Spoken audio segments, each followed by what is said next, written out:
Well, 27 years and 4 national tours. It can only be The Woman in Black. And today, I'm off to meet the cast. But there's one particular member I'm not too keen on meeting. Let's go, Jenny.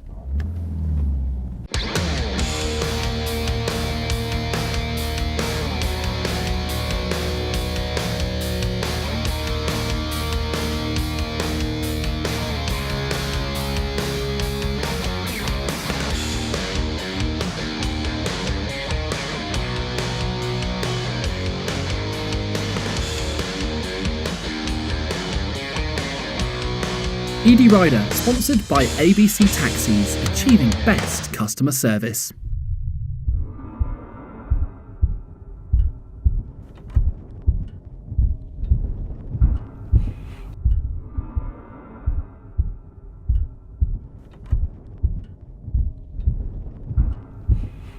She's not here, is she?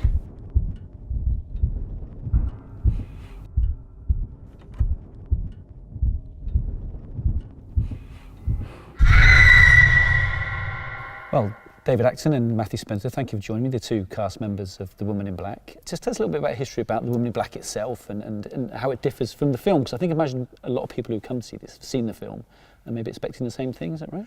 Yeah, I suppose a lot of people who have seen the film then come and see the play. You know, they're tempted to come and see the play. What's it like live? And it's really quite different. It's a quite different experience seeing it live in a theatre with, you know, real people. And well, people say there's a woman, but I've never seen her. But if you were to see someone, then you might be quite surprised by it in the flesh. Yeah. Our adaptation of it, the adaptation by Stephen Mallatrat, is very close to the novel, to Susan's novel. The story of Woman in Black, the way that we tell it, is the fact that we Arthur Kipps, that David plays, is a kind of troubled man who went through something pretty traumatic in his younger years, and he now is at a point in his life where he needs to tell it. He needs to tell this story and get it out.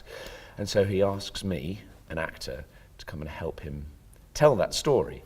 And so from this set that we're sat on, we go from just the 2 of us.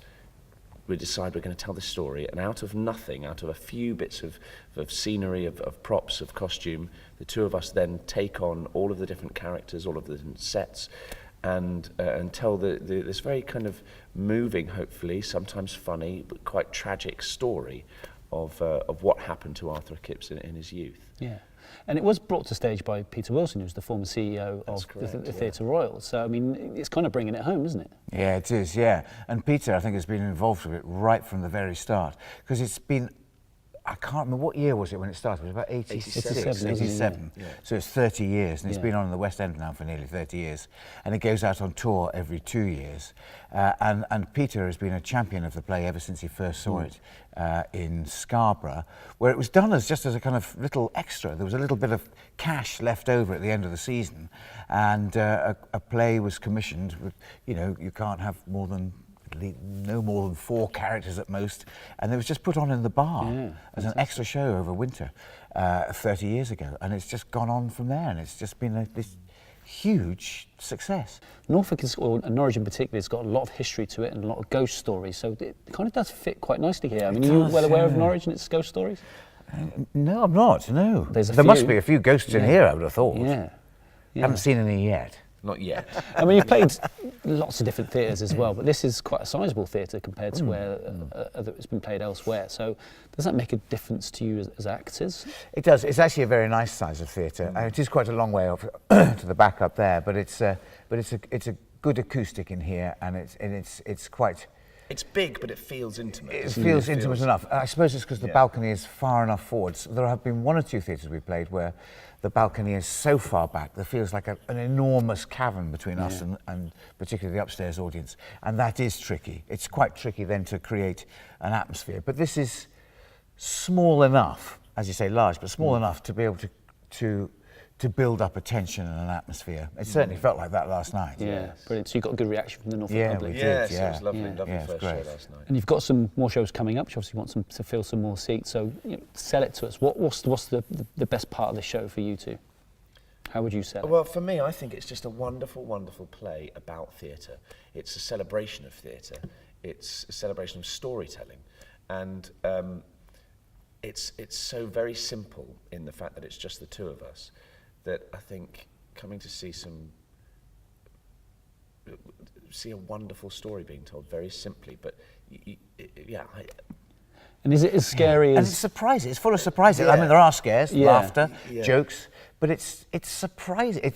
I mean, great storytelling is about surprises, isn't it? Little nooks and turns as the story gets told. And it's like that all the way through. Brilliant. There are so many different settings, so many different characters in it. Yeah. And it starts from nothing.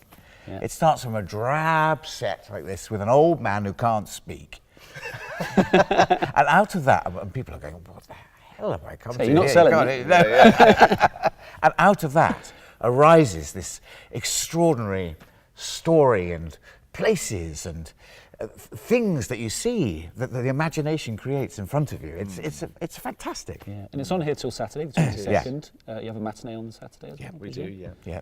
Yeah, so we want people to come and see it. But thanks for joining me. Thank you. And break a leg, I guess that's what they say, isn't it? Thank you very much, which might be quite easy on this slope that we're sitting Yes, on I at the tell you, moment. I won't be coming to see it because I am a proper scaredy cat.